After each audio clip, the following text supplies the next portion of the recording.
वैशाख पूर्णिमा पर प्रदेश में वन्यजीवों की संख्या का आकलन शुरू होने वाला है। ऐसे में वाटर होल पद्धति से होने वाली वन्यजीव गणना में 23 मई को सुबह 8 से 24 मई की सुबह 8 बजे तक 24 घंटे की अवधि में प्रदेश के तमाम टाइगर पार्क, लेपर्ड रिजर्व और संरक्षित वन क्षेत्र में वन्यजीव गणना होगी। वन्यजीव गणना की तैयारी कितनी मुश्किल है, 24 घंटे मचान पर रहना कितना दुश्वारियों भरा है, इन तमाम व्यवस्थाओं को लेकर एसोसिएट एडिटर निर्मल तिवारी ने वन्यजीव गणना की तैयारियों का आमागढ़ के हाइना वाटर पॉइंट के मचान से जायजा लिया। आप भी देखिए कल वैशाख पूर्णिमा है और वैशाख पूर्णिमा को सुबह 8 बजे से लेकर अगले दिन यानी 24 मई सुबह 8 बजे तक प्रदेश के अंदर वन्य जीवों की संख्या का आकलन किया जाएगा। वन्यजीव गणना भी इसको कहा जा सकता है। पहले 2 साल कोरोना की वजह से ये क्रम टूटा था। उसके बाद पिछले बार चूंकि बेमौसम बरसात हो गई थी इस अवधि में, तो ज्येष्ठ पूर्णिमा और वैशाख पूर्णिमा दोनों पर ही वन्यजीव गणना नहीं हो पाई थी। वन्यजीव गणना जितनी हम आसानी से बात करें उतना आसान नहीं, क्योंकि मैं जिस जगह खड़ा हूं, मैं कोशिश करूंगा मेरे जो सहयोगी कैमरामैन है वो दिखाएंगे साहिल आपको कि हम किस तरह से नीचे से कहां से हम ऊपर यहां तक पहुंचे हैं। और मेरे ठीक ऊपर ये आमागढ़ लेपर्ड रिजर्व है, जिसका वाटर पॉइंट और वाटर पॉइंट के ठीक सामने ये मचान बनाया गया है। और मचान के ठीक ऊपर इस समय दयाल गुर्जर बैठे हुए हैं।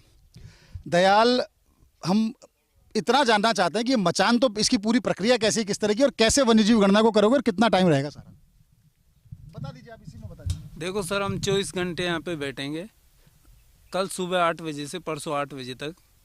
उसके बाद हम सुबह से लगे हुए हैं मचान बांधने में।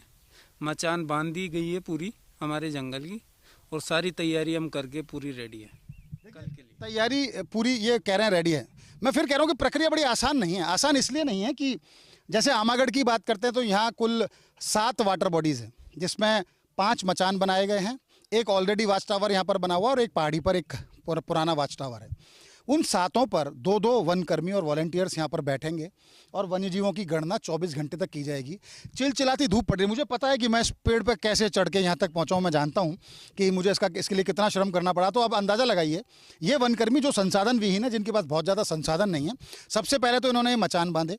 अब कल जब गणना होगी शुरू, तो इस मचान के ऊपर गद्दा डाल दिया जाएगा, एक पानी की बोतल आपके हाथ में होगी, मोबाइल आपके बंद करा दिए जाएंगे। रेप्टाइल्स, सांप इसके ऊपर चढ़ के आ सकते हैं पूरे पेड़ के ऊपर। साहिल को मैं फिर कहूँगा, साहिल नीचे से दिखाने की शुरू करेंगे आपको।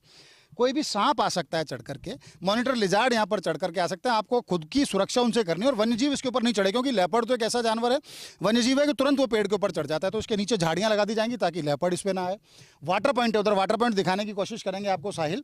उस वाटर पॉइंट पे उन 24 घंटे के अंदर जो भी वन्यजीव आएगा, लेपर्ड हो, हाइना हो, सांबर हो, चीतल हो, या दूसरे, अगर हम जैकॉल की बात करें, डेजर्ट फॉक्स की बात करें, या दूसरा कोई भी वन्यजीव यहाँ पर आएगा, कोई भी सरीसृप यहाँ पर आएगा, कोई भी उभयचर यहाँ पर आएगा, उसकी लगातार गणना की जाएगी। और वो रिपीटेशन ना हो, उसके लिए क्या किया जाएगा, दूसरे वाटर पॉइंट पे भी जो फोटोज़ ली जाएंगी, कैमरा ट्रैप यहाँ पर लगाए गए हैं, उन फोटोज़ से मिलान किया जाएगा। और फिर गणना का शुद्धिकरण करने के बाद आंकड़े जंगलात महकमे के मुख्यालय अरण्य भवन भेजे जाएंगे चीफ वाइल्ड लाइफ वार्डन पवन उपाध्याय के पास।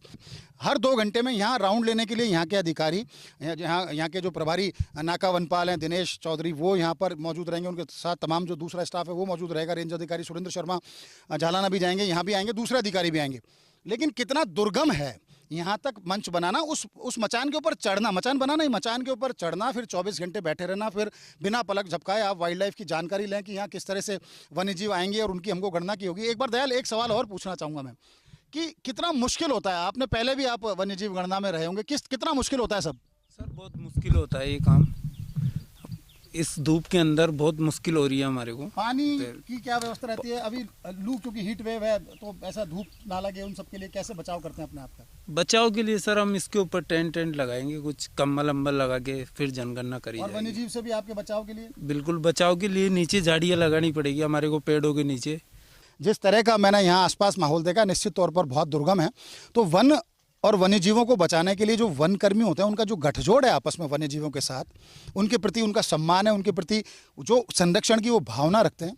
खुद परेशानी में आ जाएं लेकिन वन्यजीव परेशानी में ना हो, ये तमाम ख्याल रखे जाते हैं, तब जाके वन्यजीव की गणना, उनका आकलन संपन्न हो पाता है। कैमरा पर्सन साहिल के साथ Nirmal Tiwari, First India News, Amagarh.